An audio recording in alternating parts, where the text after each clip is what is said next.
The 17 News at Sunrise podcast is brought to you by Clinica Sierra Vista. Welcome back to the 17 News at Sunrise podcast, where we share your news on your schedule. Working in the spirit of the Golden Empire, this is 17 News at Sunrise. Good morning to you here at 5 a.m. Thanks for waking up with us. I'm Maddie Jansen alongside Chris Burton, who is in once again for Alex. And we begin here with breaking news from overnight in Southwest Bakersfield. A homicide investigation underway after a deadly shooting at a popular shopping center. Police were called to the parking lot of the Shops at Riverwalk on Stockdale Highway near Buena Vista Road just after 9 p.m. They say they found a man on the ground shot multiple times in the parking lot near the Target store. He was pronounced dead at the scene. No suspect information has been released. If you know anything, call BPD at 327-7111. From our 17 follow-up file this morning, 17 News has uncovered new and disturbing information in the case of a Bakersfield woman charged with animal cruelty. It turns out Annie Schreiber was once on the Dr. Phil show, where she talked about being kept in a cage during an extraordinarily abusive childhood. 17's Christian Galeno has more.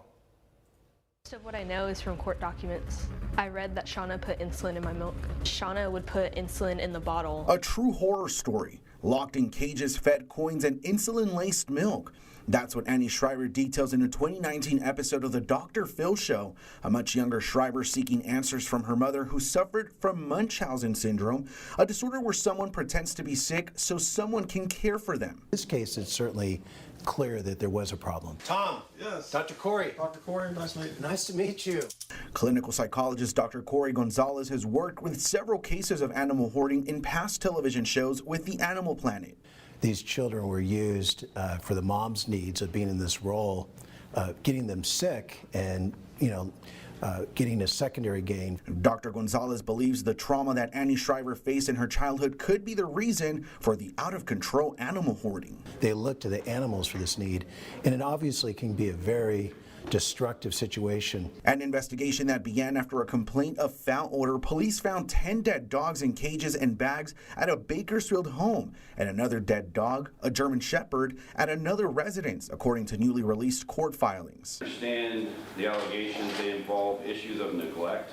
Dr. Gonzalez says that animal hoarding has yet to be classified a mental health disorder. Once this happens, he believes people who suffer from this can obtain the proper care that they need, and he remains hopeful that tragedies like the one here can be prevented. Once you get the funds, the grants, the monies towards this, we can really help the animals from being abused, because animal hoarders have a lack of insight for the standard of care for their animals. For 17 News, I'm Christian Galeno. Annie Schreiber's bail is set at $140,000. She's due back in court on October 7th.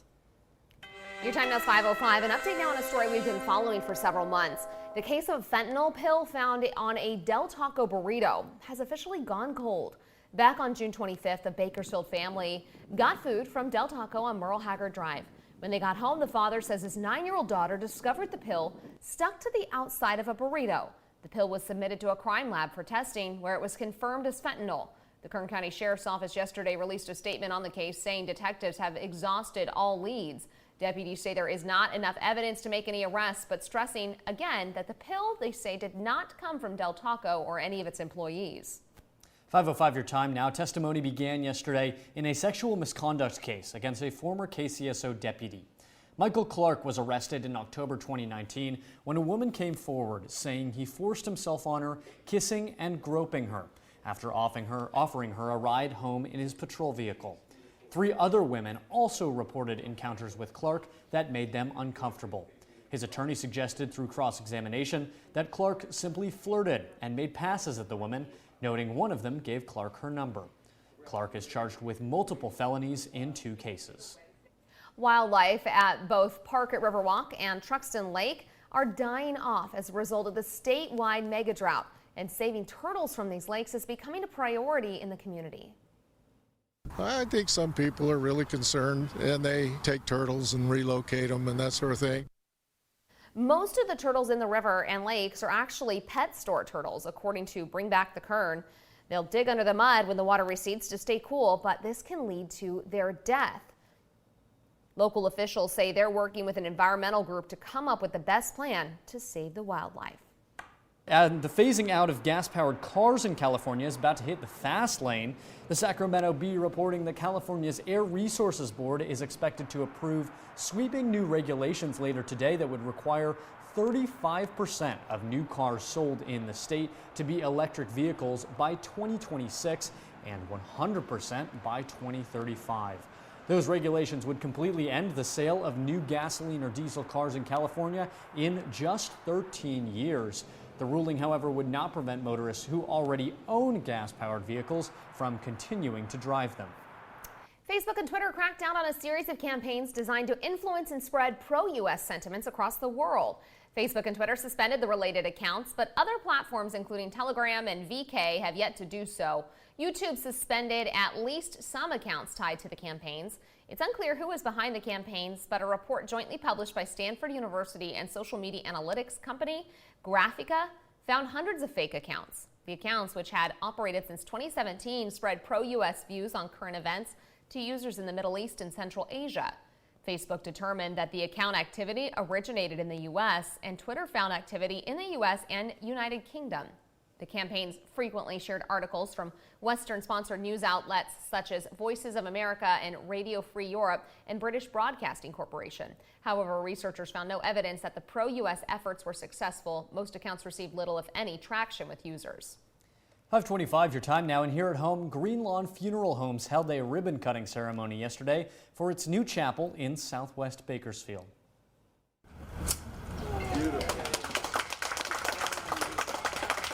Green Lawn says the Sunset Garden Chapel will accommodate 110 people. Adding the new building will be full of natural light and have a refreshing contemporary feeling. They say the new venue will follow the look and feel that families expect, since it doesn't resemble the look of older traditional funeral home chapels.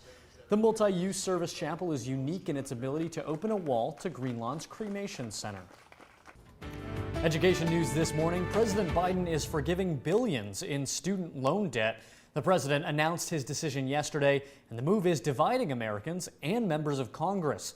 NBC's Bree Jackson is in Washington with the latest.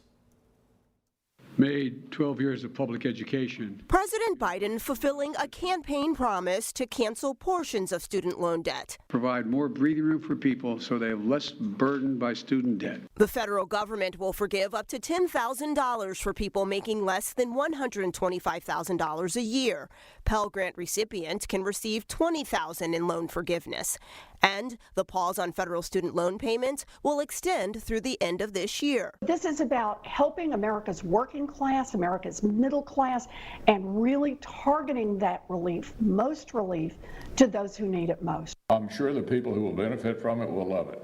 The question is it fair to everyone else? Republicans also argue forgiving student loan debt could fuel inflation. Criticism is coming from both sides of the aisle. Many Democrats push for up to $50,000 in financial relief. Students saddled with loan debt are still concerned. I don't know how long it's going to take me to pay it all back. I don't know how I'm supposed to pay it all back because that is a lot of money. Debt prevention advocates say Mr. Biden did not go far enough. So he has the power to cancel some of it, so why not cancel all of it? It's estimated 42% of those who go to college pay back loans over 5 years. The average American household with student debt owes nearly $59,000. Borrowers will actually be looking at making moves that will ensure their long-term financial security. Life-changing relief on the way for up to 43 million Americans. 20 million of them could have their college debt balance erased entirely.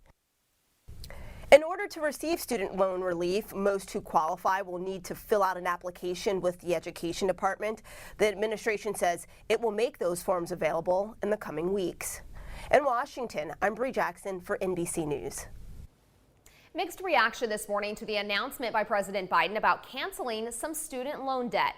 Biden's plan calls for up to $20,000 in debt cancellation for borrowers who are recipients of Pell Grants and have an annual income of under $125,000 for individuals or under $250,000 for families filing jointly. The plan also calls for $10,000 in loan forgiveness for all other federal borrowers with the same income limits for individuals and families. Borrowers who still owe the debt cancellation will change their financial futures. But some who've worked hard to pay off their loans call the move unfair. I'm excited, yeah. Yeah, because it's less stress on me, it's less stress on my family, but trying to figure out how to get that money. And she took care of it all on her own, by herself, loans and loans. And I'm quite proud of her for doing it. She didn't ask for a handout. Local financial experts say loan forgiveness may be positive for individuals, but it could be risky for Kern's economy. There are also larger consequences to something like this on a community, say inflation. So if you were to go out and you were to take out debt off of someone's personal balance sheet, well, they have now the ability to go out and buy more stuff, and so it increases demand, therefore increasing price. The U.S. Department of Education, again, says you can apply for that loan relief in a few weeks. The 17 News at Sunrise podcast is a production of KGET and Nexstar Media Group. For more on all of the headlines in today's show, head to kget.com.